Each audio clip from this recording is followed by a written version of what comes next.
November 24 ഞായറാഴ്ച ഒരു രാജാവിൻ്റെ തിരുനാളായിരുന്നു. മനുഷ്യദൃഷ്ടിയിൽ വളരെ ചെറുപ്പത്തിൽ കൊല്ലപ്പെട്ട് കല്ലറയിൽ കുഴിച്ചു മൂടപ്പെട്ട ഒരു ഹതഭാഗ്യൻ. അവനെ നിശബ്ദനാക്കാൻ ശ്രമിച്ചവർക്ക് തെറ്റി. അവർ നിശ്ചലരായപ്പോഴും അവനിന്നും ജീവിക്കുന്നവനാണ്. ശത്രുക്കൾക്ക് പോലും നന്മ ആഗ്രഹിക്കുന്ന സ്നേഹ സാമ്രാജ്യത്തിൻ്റെ ചക്രവർത്തിയായി.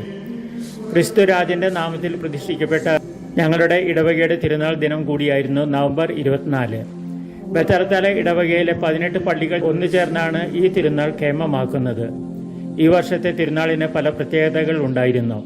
പല ദിക്കുകളിൽ നിന്നും വിരുന്നുകാരും ഉണ്ടായിരുന്നു.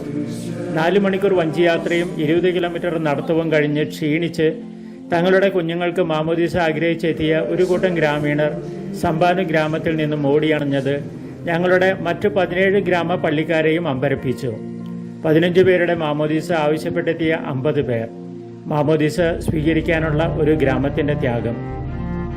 18 ഗ്രാമപള്ളികളിൽ നിന്നും തലേ ദിവസം തന്നെ വന്നു ചേർന്ന ദൈവജനം ഈ തിരുനാളിന് ചന്തം കൂട്ടി. 54 കുട്ടികളാണ് ഇത്തവണത്തെ തിരുനാളിനൊരുക്കമായി നല്ല ഇടയൻ്റെ ആട്ടിൻപറ്റത്തോട് ചേർക്കപ്പെട്ടത്. ബത്തലത്താല ഇടവകക്കാരുടെ ആഹ്ലാദം വർദ്ധിപ്പിച്ച വേറെയൊരു സംഭവം പുതിയൊരു കർമ്മലിത്ത സന്യാസിനി സമൂഹത്തിൻ്റെ ആഗമനമായിരുന്നു. Karma the മിനർ, ചെറിയവരുടെ കർമ്മലിത്തർ. വീട്ടിൽ നിന്നും വിദ്യാലയങ്ങളിൽ നിന്നും തഴയപ്പെടുന്ന അംഗവൈകല്യമുള്ളവരെ ശുശ്രൂഷിക്കാൻ എത്തിയവർ. CMI മിഷണറിമാർക്കും സലേഷ്യൻ സിസ്റ്റേഴ്സിനുമൊപ്പം 18 ഗ്രാമപള്ളികളും പള്ളി സ്കൂളുകളും ഡിസ്പെൻസറിയും അടങ്ങിയ ബത്തലത്തല ഇടവകയിൽ സേവനത്തിനെത്തിയ 3ാമത്തെ സന്യാസ സഭ. ഈ ആഴ്ചയിൽ തന്നെ ഞങ്ങളുടെ സന്തോഷത്തിന് ഇരട്ടി മധുരം നൽകി 3 വിരുന്നുകാർ കൂടി ഞങ്ങളുടെ ഇടവകയെ സന്ദർശിക്കാനെത്തി. മിഷൻ സന്ദർശനത്തിനെത്തിയ ഫാദർ ലോയ്സ് നിലങ്കാവിൽ, സിബി കാഞ്ഞിത്തറ, ജോസഫ് കണ്ണനാക്കൽ എന്നിവരാണവർ. ഞങ്ങളുടെ ഇടവക കൃത്യമായി തന്നെ അവരെ വരവേറ്റു. ജർമ്മൻ ഭാഷയിൽ ഞങ്ങളുടെ കുഞ്ഞുങ്ങൾക്ക് മാമോദീസ നൽകി അവർ ചരിത്രവും കുറിച്ചു.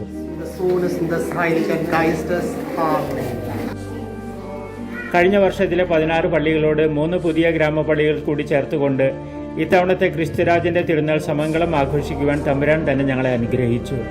സർവേശ്വരന് നന്ദിയും സ്തുതിയും ആരാധനയും. വടകാസ്കരയിൽ നിന്നും ഫാദർ ജോൺസൺ തളിയത്ത്.